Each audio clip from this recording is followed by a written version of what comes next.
ይብሩክ ችግር ገጥሞናል። በቶሎ ብር ያስፈልገናል። ምን ሆንክ? ሚጣ ራሷን ስታ ሆስፒታል ገብታለች። አሁን እመጣለሁ። በቃ እሺ፣ በቃ መጣሁ። ብሩክ አሁን ላለበት ማንነትና ማገገም ከጀርባው ማን ቢኖር ነው በማለት ሚኪ ሲያጠና ቆይቷል። ዛሬ ትርሲት ሀብት ንብረቱን የግድ ያስፈልገዋል፣ ስለዚህ ለሱ የሚገባውን መስጠት አለብኝ በማለት ፈቃደኝነቷን ተከትሎ ሚኪ በጣም እብድ ሆኖ ሰንብቷል። የብሩክን መውጫ መግቢያ ሲያጠና የቆየው ሚኪ ዘነበ፣ ሚጣ እንዲሁም ብሩክ ያው ተሰብስበው የቤተሰባዊ ጨዋታ እየተጫወቱ በነበሩበት አጋጣሚ በአንድ በሆነ ደላላ አማካኝነት ቤታቸው እንደተቃጠለና ለከፍተኛ ጉዳት እንደተዳረገም አዘኝ መርዶ ይነገራቸዋል። እነሱም ወዲያውኑ እየሮጡ ሲሄዱ ሚጣ ራሷን ስታ መንገድ ላይ ትወድቃለች። በዚህ ሁኔታ ወደ ሆስፒታል አፋፍሰው ወስደዋታል። ለጊዜው ምንም እንኳን ከዶክተሮቹ የተለያየ የሕክምና ትሪትመንት እየተደረገላት ለጤንነቷ እንድታገግም የተቻላቸውን ጥረት ቢያደርጉም ከእጃቸው ምንም አይነት ገንዘብ ወይም ሳንቲም ስለሌላቸው የግድ ለትርሲት መደወሉ ስላለበትም ለትርሲት ተደውሏል። ትርሲት ትራንስፈር ልታደርግለት ብትፈልግ የብሩክ አካውንት ስለሌለው እዛው ሆስፒታሉ ድረስ መምጣት እንዳለበት ተነግሯትም እሷም አቅጣጫዋን ወደ ሆስፒታል አድርጋለች። ትርሲት ለሚጣ ህይወት ትደርስላት ይሆን? እንግዲህ ሚጣ ትርሲትን እንደማትወዳት ይታወቃል። ምክንያቱም ባለጌ ብትሆን ነው እንጂ እንዴት ጓደኛህን አግብታ ትኖራለች እያለች ከብሩክ ጋራ ስትከራከር ቆይታ ነው ይሄ ነገር የተፈጠረው። ሚኪ ከጀርባቸው ምን ማካሄድ እንዳለበት እብድ ሆኖ ሲዝትና ሲፎክር ቆይቷል። የትርሲት ውሳኔ የተሳሳተና ለብሩኬ የማይገባ እንደሆነ ነበር ሲያወራ የነበረው። አሁንም ለትርሲት የተደበቀባት ነገር ቢኖር በዚህ ልክ ብሩኬን ይጎዳዋል ብላ አለማሰቧ ነው። ዘኔ በፊት አንተን ማማከር ይኖርብኝ ነበር በማለት በመጀመሪያ በውሳኔዋ እንደተጣሉና በኋላ ግን ይቅርታ በመጠየቅ የተስማሙ ቢሆንም ሚኪ ግን ቋጠሮውን ሊፈታላት አልቻለም። ይባስ ብሎ የነብሩኬን ፈተና ከቀን ቀን እንዲባባስ አድርጎታል። የሚጣ ራሷን ስታ መውደቅና ወደ ሆስፒታል መግባት ምናልባትም የሀብት የንብረቱን ጉዳይ ሊያዘገየው ይችላል። ሰላም ጤና ይስጥልን የካድራማ ተከታታዮች እንደምናላችሁ በያላችሁበት በዓለም ዳርቻ ሰላማችሁ ይብዛ እያልኩኝ ክፍል 7 ምን አዲስ ነገር አለ? ቀጣዩ ክፍልስ ምን ሊሆን ይችላል? አብረን እንከታተላለን። በባለፈው ክፍል ታሪካችን የሚጀምርበት ብሩክ ወደ ትርሲት ቤት በሄደበት አጋጣሚ ምነው ልጆችን አፍቆ እንዴ አትምጣ አላልኩም ወይ በማለት ሚኪ ክፉኛ ብሩኬ ላይ ዘሎ ሊያንቀውም ነበረ። ይሁን እንጂ ብሩኬ እንደወትሮ መፍዘዝም ወይም ቆሞ ማዳመጥን አልፈለገም። ሀብት ንብረቴ ይኸዋንት እየተንደላቀቅ ያለበት የኔ ነው ሲልም ተሟገተው። ጭቅጭቃቸውን ሰምታ ትርሲት ትመጣለች። ሴትም ጣልቃ በመግባት የማይገባ ጥያቄን የጠየቀው ሀብት ንብረት ከፈለግ ሄደ መክሰስ ትችላለህ፣ ልጆች እዚህ ያሉ አንተ ሀብት ንብረት ፍለጋ መምጣትህ ምን ይሉታል ስትልም ለሚኪ ጥብቅና በመቆም ነበረ ቤቱን ለቆላት እንዴት ያደረገችው። እዚህ ላይ ትርሲት ብሩክን በጣም ያሳዘነችው። ምክንያቱም እስካሁን ድረስ ከትርሲት ይህን አይነት ማንነት አያውቀውምና።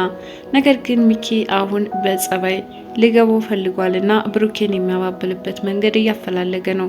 ተከትሎት መንገድ ላይ በመሄድም እባክህን ይቅርታ አድርግልኝ፣ ሀብት ንብረት መጠየቅ ካስፈለገህም አግባብ ባለው መልኩ ነው መምጣት ያለብህ፣ በዚህ መልኩ ስሜታዊ ሆነ መናገር የለብህም በማለትም ወዲያውኑ እግሩ ስር ተደፍቶ ይቅርታ ጠይቆት ነበረ። አሁን ላይ እግሩ ስር እንዲደፋ ያደረገው ዋነኛ ምክንያት የመጀመሪያ በደሉና ጓደኛው ሆኖ መገኘቱ ይህንን ማስታወስ መቻሉ ነበር። ታዲያ በዚህ ሁኔታ ይቅርታ ጠይቆት ሲመለስ ልጆቹ ደግሞ እየተጨቃጨቁ የነበሩበትን ጉዳይ በተለይ ካሌብ ሰምቶ ነበረ። ካሌብ አባዬ እዚህ ቤት እንደመጣ ሰምቻለሁ በማለት ለትርሲት ይጠይቃታል። ትርሲትም ብሩክ ወደዛ ቤት እንዳልመጣና ምንም አይነት ጭቅጭቅ እንዳልነበረም ልትሸመጥጠው ፈለገች። እማዬ ብዙ ነገር እየደበቅሽኝ እንደሆነ ይሰማኛል። ለምንድነው ግን አባዬ በዚህ ልክ በሀብት በንብረት እንዴት ልትጨቃጨቁ ትችላላችሁ? በማለት ማኮረፋት። እናትም ይህኔ በጣም ተጨነቀች። ምክንያቱም ልጆቿ እንዲህ አይነት ነገር እንዲሰሙ አትፈልግምና ይህም ከተከስተ ጋር በመገናኘት የጣለበትን እምነት በደንብ እየፈጸመ ስላልሆነ ያንተ ጓደኝነት ቢቀርብኝ ይሻላል እየተባባሉ እርስ በርሳቸው እየተፋጠጡ ነው። በሌላ በኩል ትርሲት ምን ማድረግ አለብኝ እያለች ተጨንቃለች። ምክንያቱም አሁን ብሩኬ በዚህ መልኩ ጥያቄ ካነሳ ቀጣዩ ምን ሊሆን ይችላል የሚለው ነገር ነፍሷ ጥብብ ይላል። ብሩክ ወደ ትርሲት ቤት መጥቶ የጠየቀው ጥያቄ እንዳለ ሆኖ የተመለሰለትንም ከሰማ በኋላ ለጓደኛው የሆነውን ሁሉ እየነገረው ነበረ። ማለትም ሚስቴ በዚህ ልክ ትበድለኛለች ብዬ አላሰብኩም ነበረ፣ እንዴት ጓደኛዬን አግብታ ትኖራለች በማለትም የመጣበትን ታሪክም እያስታወሰ ሲነግረው ነበር። በዚህን ሁኔታ ጓደኛው በቃ አሁን ማድረግ ያለብህን ነገር ማድረግ አለብህ፣ ምናልባትም የሚኪን ማንነት በደንብ ጠንቅቃ ስለማታውቅ ይሆናል ወደዚህ ህይወት የገባችው ያለም የገባችበት ነገር አንዳች ስህተት ሊኖር እንደሚችልም እያስረዳው ነው። ታዲያ በዚህ ሁኔታ ከጓደኛው ጋር ተመካክሮ ዞሮ ሀብት ንብረቱን እንደምን ብሎ ማስመለስ እንዳለበትም እሱም ራሱ ከጎኑ ሆኖ ሊያግዘው እንደሚችልም ነግሮታል። ከአባ ዝናቡም ጋር ተገናኝተው ምን ተፈጠረ ምን ተደረገ የሚለውን ነገር እያንዳንዱ የቆየበትንም ዘርዝሮ አስረድቶታል። ትርሲት ባለቤት ገና ብሩክን ሲያይ እንደተናደደና ስሜት ሁሉ እንደተለዋወጠ ነበረ ለአባ ዝናቡ የነገራቸው። አባ ዝናቡ የሚቀድመው ነገር መቅደም አለበት፣ ብዙ ነገር እያሳሰበኝ ነው እባካቸው ልጆቼ በማለት ያው ብሩኬን ስለሚሳሱለትና ሌላም ችግር እንዲገጥመው ስለማይፈልጉ ነገሩን መረጋጋት እንዳለበትም እየነገሩት ነው። በዚህ ሁኔታ እያሉ ግን ስልክ ተደውሏል። ምክንያቱም ተገናኝተን ማውራት አለብንን ስትል ትርሲት ነግረዋለች። ታዲያ ወደ ሻይ ቤት በመሄድም ወዲያውኑ ሚኪን እንዲመጣና ከዛም የወሰነችውን ውሳኔ መናገር እንዳለባትም ትነግረዋለች። በዚህን ሰዓት ብሩኬ እባክሽን ደግሞ ጭራሽ ሚኪ እዚህ ሊመጣ ነው ወይ ምን አስበች ነው በማለት ጠይቋታል።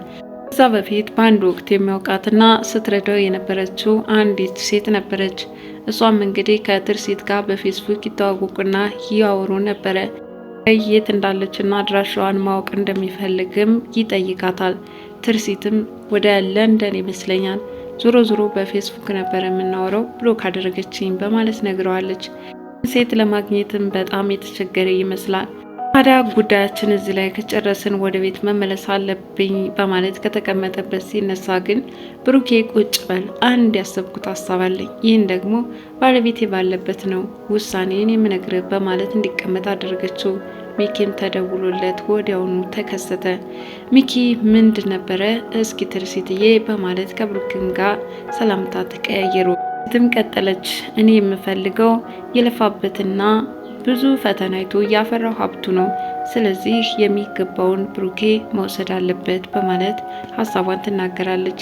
ሚኪ ምንም እንኳን ከብሩክ መካከል ላለማስመሰል ወይም ላለማስነቃት እሺ ደስተኛ ነኝ፣ ገንዘቡ አይደል መብቱ ነው ይበል እንጂ አንተ ወሬያችሁን ጨርሱ፣ እኔ ደግሞ ቤት ሂጄ ማረፍ አለብኝ በማለት ቤት ከመጣ በኋላ ግን የቤቱን የሶፋ ትራሶች ሁሉ እያነሳ መሆኑን ተይዞታል። በጣም ያሳዝናል። እንዴት እንደዚህ አይነት ውሳኔ ትወስናለች? እንዴት ትጫወትብኛለች? ብሩክ የሀብት ባለቤት ሊሆን ነው እያለ በራሱ ለፍቶ ባመጣው ሀብት ተናደደ፣ በሸቀ፣ ተቃጠለ። በላዩ መጠጣቱን ተያዘው። ትርሲት ከብሩክ ጋር አውርታ ስትመለስና ብሩክ ደግሞ በትርሲት ሀሳብ ተደስቶ እጅግ በጣም ከመጠን በላይ ይህን ደስታ ለና አባ ዘነበ እስከሚናገር ድረስ ቸኩሏል። ድና አባ ዘነበ ሲመለስ ትርሲት ደግሞ ወደ ቤቷ መጥታለች። ሚኪ ሀገር ምድሩን ትርምስምስ አድርጎ ጠብቋታል። ምንድን የተፈጠረው አለችው። በቃ የወሰንሽው ውሳኔ ትክክል ነው ብለሽ ታስቢያለሽ ሲልም ይጨቀጭቃ ገብቷል። እሷም ምን ነው አይመለከትም፣ እሱ እኮ ለፍቶ ያመጣው ሀብት ንብረት ነው፣ ስለዚህ ቢጠይቅ አግባብ ነው። ከዚህ በኋላ ከሰከረ ሰው ጋር ቆማ መነጋገር አልፈለገችም። ቀጥታ ወደ መኝታ ክፍል እየሮጠች ስትሄድ እያናገርኩሽ ለምን በንቀት ተሽኝ ትሄጃለሽ ሲልም ጩኸቱን ተይዞታል። ሶፋ ላይ ተናዶና እዛው ቁጭ እንዳለ ትርሲት ነገሩ ሲበርድ ተመልሳ መጣ ይቅርታ ጠየቀችው። ብሩክ በበኩሉ ወደና አባት ዘነበ በመሄድም ቡና እየጠጡ ነው፣ የደስደሳቸውን እየተገላለጹ ነው። እንግዲህ ሚጣ ያለችው ነገር ቢኖር ከዚህ በኋላ ሀብት ንብረትን ተካፍለ መኪና ትገዛለህ ማለት ነው። መኪና ትገዛልኛለህ ስትለው እሱ ደግሞ እሺ የልብስ መኪና ገዛልሻለሁ ይላታል።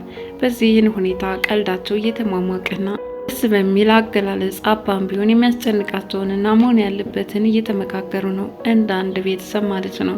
በኋላ ግን የተፈጠረው ነገር እጅግ በጣም አሳዛኝ ነው። እንዲህ ደስታቸውን ስቀውና ጨፍረው ሳይጨርሱ ወዲያውኑ ከአንድ ሰካራም ዱርዬ ቤቱ ተቃጠለ የሚል ንግግር ተነግሯቸዋል። የማን ቤት? የአቶ ዘነበ ቤት። ቤታቸው ለመድረስም ሲጣደፉ ሚጣ ወዲያውኑ ራሷን ስታ ትወድቃለች። በከፍተኛ ሁኔታ ራሷም መቷት ስለነበረ ተጎድታለች። ለጊዜው አፋፍሰው ሆስፒታል ቢወስዷትም ሕይወቷ ግን አደጋ ላይ የወደቀ ይመስላል። ለማንኛውም ሲጨንቃቸው ደግሞ ወደ ትርሲት ደውለዋል። ገንዘብ ስለሚያስፈልጋቸው ትርሲት ገንዘቡን ይዘሽ ድረሽ ብለዋትም ወዲያውኑ ወደ ሆስፒታል እየሮጠች ሄዳለች። ትርሲት ከሚጣ ትደርስላታለች። ከዚህ በኋላ ወዳጅነታቸው እየጠነከረ ይሄዳል። ታዲያ እንዲህ ጉዳት እንዲደርስባቸውና እውነትስ ቤታቸው ተቃጥሎ ነው ተብሎ ለማስደንበር የተሰራ ሴራ ይሆን?